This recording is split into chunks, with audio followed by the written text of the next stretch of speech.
Flushing, flushing, seawater flushing. Flushing, flushing, seawater flushing. Why, do I need to know that? Yeah, you better know that. I also want to know.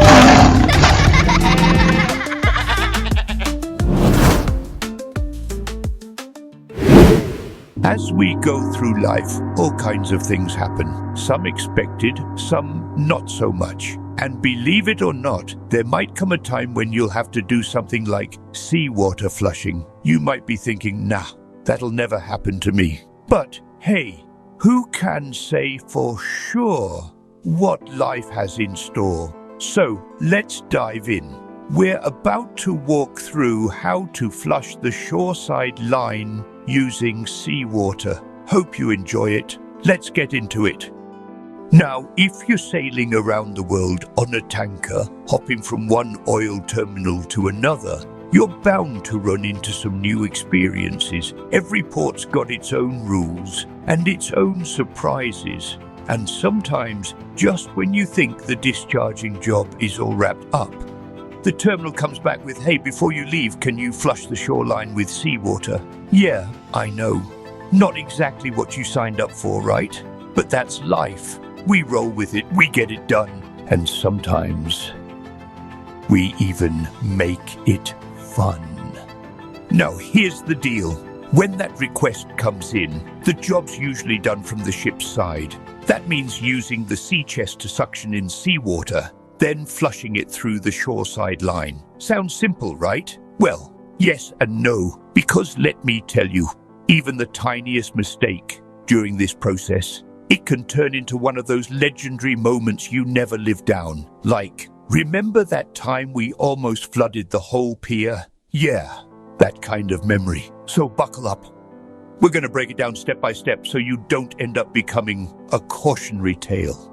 Here's where things get a little tricky. To do the flushing, you'll need to open the sea chest valve that's connected to the cargo line down in the pump room. That's how you suction in seawater, but here's the catch. If you're not fully focused, if you're inexperienced, or if you and the pumpman aren't exactly in sync, boom, you've just turned your cargo line into a slip and slide for leftover oil. And where does it go? Right out into the sea. Yep, a tiny slip up. And suddenly you're starring in your own personal oil spill drama, marine pollution through the sea chest. That's not just a bad day. That's the kind of mistake that follows you around for the rest of your career. Trust me, nobody forgets that story. And to avoid a nightmare like that, you've got to know exactly how seawater flushing works before you even think about touching a single valve. Wait, is this video free? Oh, absolutely. 100% free. No fees, no strings, no pop-up ads asking for your soul. So relax, kick back, and watch as much as you want. You've got nothing to lose, except maybe a little ignorance. All right then, let's walk through exactly how to flush the shoreside line using the sea chest. Let's do this. Hi there, this is Chief Officer Ding Dong Dang speaking. From this point on, I'll be walking you through the explanation. After discharging, the main cargo line must be thoroughly stripped. Use the stripping pump to remove any remaining cargo oil from the line. Proper stripping helps prevent oil pollution and ensures smoother flushing with seawater through the sea chest. Once line stripping is complete, stop the cargo oil pump and the stripping pump. Then close all valves connected to the bottom line. After that, swing the spectacle flange from the closed position to the open position to make the sea line available. The terminal usually gives you enough time for these preparations, so work methodically and finish the job safely. And hey, if you get an email before arrival saying that seawater flushing will be required, it's a good idea to go ahead and free up the bolts and nuts around the spectacle flange in advance. Just loosen and retighten them one by one. Nothing major. Why do that? Well, I don't think I need to explain. You know exactly what I'm talking about. All right, let's say everything's ready to go. Now it's time to start the seawater flushing.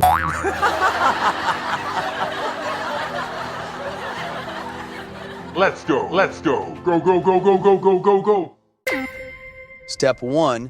Start the vacuum pump to create vacuum conditions inside the cargo pump and the suction side of the line. You want that space to be properly evacuated before anything else happens.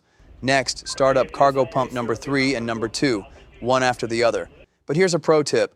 Always start with the pump that's farther away from the sea chest. It helps stabilize the flow and makes the flushing process smoother from the start.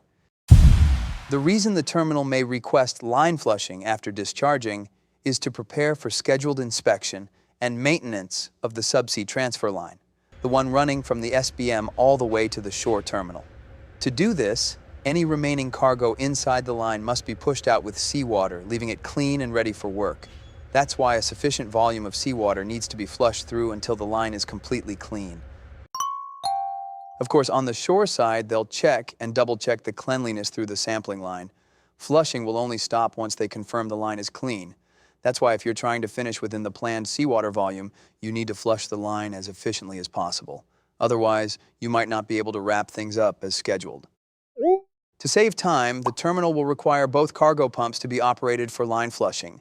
The planned flushing volume is approximately 100,000 barrels. In addition, during the line flushing, the terminal also requires the vessel's MARPOL line to be flushed as well to ensure that any remaining cargo, even from the farthest corners of the line, is completely removed. All right, let's keep going. Before you even think about starting the cargo pumps, check that cargo pump number 2 and number 3 are set to the common line, just like in the reference photo. Once both pumps are ready and showing 600 RPM on remote, make sure the suction pressure is already showing a good, solid negative reading before you touch that sea chest valve. Then, crack open the pump delivery valve, just about 10 to 15%, and keep your eyes glued to the suction pressure gauge. Any change? You want to see it right away. And here's the golden rule. Don't open that sea chest valve until both pumps are 100% ready. No shortcuts, no exceptions. Cargo pump number 2 and number 3 are running smoothly, and the suction pressure looks just right, exactly where we want it. All right then, let's open the sea chest valve slowly and start the seawater flushing. When opening the sea chest valve, remember to open them from the inside toward the outside in sequence. Now, if we went into every little detail for each part, this explanation would never end, so we'll skip the small stuff for now. I'm pretty sure you already understand those basics. First, open OP221. Then, have the pump man stand by at OP220 and use the walkie-talkie to tell him to open OP220 slowly. At this stage, maintaining clear communication between the CCR and the pump room is critical. It's a good idea to assign an additional crew member to help maintain communication with the pump man. Once you start opening the sea chest valve, the vacuum inside the cargo pumps, and the line will immediately draw seawater in through the sea chest. Don't worry or be afraid that oil might leak out. If you've followed all the procedures up to this point, nothing will happen. Everything will go smoothly. Do you see this? Seawater has now been fully supplied to number 2 COP, and the separator level has risen above 50%, causing the gas extraction valve to automatically close. The number 2 vacuum pump has also stopped. And you can see there's a slight change on the suction gauge, right? Yes, there's been a change, but the suction gauge is still holding vacuum nicely. Very good. Now, number 3 separator level has also passed the 50% mark. The gas extraction valve has closed automatically, and just like before, the vacuum pump has stopped. All right, now's the time to adjust our discharge flow rate. Let's go ahead and start cracking open the pump delivery valve little by little, nice and easy. And if you need to, you can also bump up the RPM gradually as we go. No rush here, just smooth and steady. For reference, here are the photos of the delivery valve, before and after adjustment. Take a look at the pictures and compare them to see how much it was adjusted. All right, let's recap. Right now, lines number 2 and number 3 are in the common position. The sea chest is fully open, and cargo pump number 2 and number 3 are running. The important thing to remember is this. The suction side must always maintain a vacuum condition. All right, so even though we've started pushing seawater through the cargo pumps, it's not going to hit the manifold right away. Right now, every single line is bone dry, so that seawater's got to run through and fill them up before it ever shows at the manifold. Figure maybe a little over 2 minutes before it finally makes it there. I know. You're wondering, is it there yet? How about now? Let's just hang tight and wait for it to show up. Flushing, flushing, seawater flushing. Flushing, flushing, seawater flushing. Why? Do I need to know that? Yeah, you better know that. Check manifold water pressure. No, nothing. What's the manifold pressure? All right, now we're opening up the delivery valve a little more, about 5%, then another 5, and another 5, just easing it open until we're happy with where it's at. And hey, while you're doing this, don't take your eyes off that suction gauge. Keep watching it the whole time. All right, there it is. The flushing water just made it through the manifold. You catch that? Now, even if you've already got the delivery valve open and the sea chest valve open, it's not going to shoot straight to the manifold the second you start, so don't get all worked up waiting for it. If you're running each step the right way, just stay relaxed and take it one step at a time. It'll get there. Listen up. It's going to take over 2 minutes for that seawater to hit the manifold. Don't forget it. All right, once the flushing water makes it through the port side manifold, let it run for about 5 minutes just to give the line a basic clean. Think of that first 5 minutes as rinsing out whatever oil was still hanging around in there. Then, after those 5 minutes are up, we'll use the Marpole line to send that flushing water this way and that, pushing it through every corner, every little nook, so even the tiniest bit of leftover oil gets washed out. Once that's all done and there's nothing left, that's when the real water flushing begins. All right, here's the sequence. First, open OS2, then open MS2, open MP1, and open OP2. Next, open 2S, and then go ahead and shut 2P. What that does is flip the flow of seawater from the port side over to the starboard manifold, and as it makes that change, it pushes out and clears any oil that's been hiding in between. Run it like this for about 5 minutes, and you're good.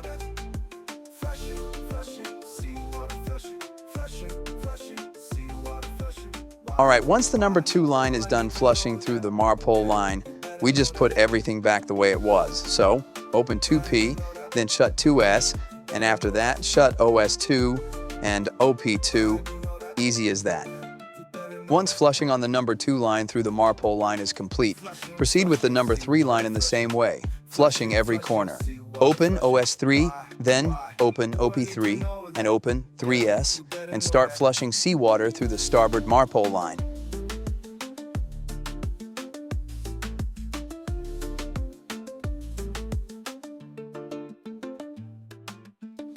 After that, shut 3P to finish the Marpole line flushing for number 3, then continue flushing for about another 5 minutes. After about 5 minutes, return everything to the original setup. Open 3P and the close 3S, then close OS3. Next, close MS2 and then close MP1, and finally shut OP3. This completes the vessel's line cleaning through the Marpole line. From this point on, you're flushing the shoreline with clean seawater only. During this stage, the shoreside will periodically drain the line to check for any remaining oil content by visual inspection. Once it's clean enough that no traces of oil can be detected, they will notify the vessel that the flushing operation is complete. Once we get the word that the line flushing is sufficient, it's time to wrap things up, right? Time for close-up. All right, first thing, bring that pump RPM down to the minimum. And even now, keep an eye on the suction gauge. It's got to stay negative, meaning we're holding that vacuum. Next, start closing the delivery valve down to the minimum.